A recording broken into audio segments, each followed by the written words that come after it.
ঈদের দিন ভুলেও করবেন না এই তিনটি কাজ। যারা এই তিনটি কাজ করবে তারা আল্লাহ ও তার রাসূলের কাছে দায়বদ্ধ থাকবে। হাসরের ময়দানে জবাবদিহি করতে হবে। আপনাদের মাধ্যমে মা বোনদেরকেও জানাতে চাই এই তিনটি কাজ থেকে বিরত থাকার জন্য।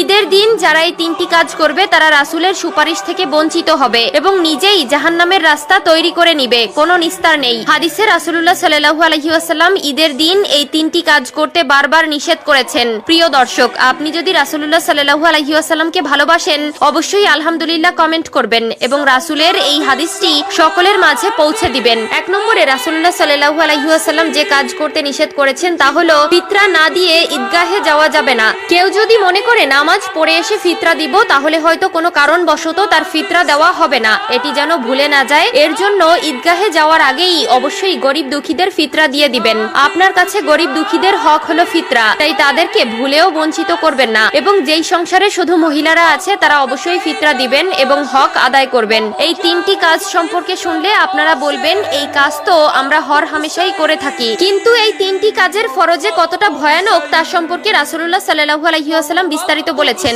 এমনকি যারা না জানেন তারা অবশ্যই জেনে নেবেন এবং সকলকে জানার সুযোগ করে দিবেন। ঈদের দিন কেন রাসূলুল্লাহ সাল্লাল্লাহু আলাইহি ওয়াসাল্লাম এই তিনটি কাজ করতে নিষেধ করেছেন চলুন জেনে নেই। 2 নম্বরে যে কাজ করতে নিষেধ করেছেন তা হলো আত্মীয়তার সম্পর্ক নষ্ট করা। প্রিয় দর্শক, যদি কোনো আত্মীয়র সাথে বা প্রতিবেশীর সাথে সম্পর্ক খারাপ থেকে থাকে অবশ্যই ঈদের দিন সম্পর্ক ঠিক করে নিবেন। আল্লাহ তাআলা বলেছেন এবং প্রিয় রাসূল বলেছেন যারা আত্মীয়তার সম্পর্ক ছিন্ন করে তারা জান্নাতে প্রবেশ করবে না। অবশ্যই ঈদের দিন সকল সম্পর্ক অটুট রাখবেন এবং এই সম্পর্কে যেন মৃত্যুর আগ পর্যন্ত থাকে তা প্রতিজ্ঞাবদ্ধ হবেন। আত্মীয় বা পরিবার বা প্রতিবেশীর মনে কষ্ট দিয়ে আল্লাহ ও রাসূলের মনে কখনোই জায়গা পাবেন না, বরং আপনার জন্য জাহান্নাম অবধারিত। মনের মধ্যে হিংসা বিদ্বেষ দূরে রেখে অবশ্যই আল্লাহর নিয়ামত লাভের জন্য আত্মীয়তার সম্পর্ক সবসময় মজবুত রাখবেন এবং ভালো রাখবেন। 3 নম্বরে যে কাজ করতে নিষেধ করেছেন তা হলো ঈদের দিন রোজা রাখা। প্রিয় দর্শক, ঈদের দিন রোজা রাখা সম্পূর্ণ হারাম। ভুলেও এই দিন কেউ রোজা রাখবেন না।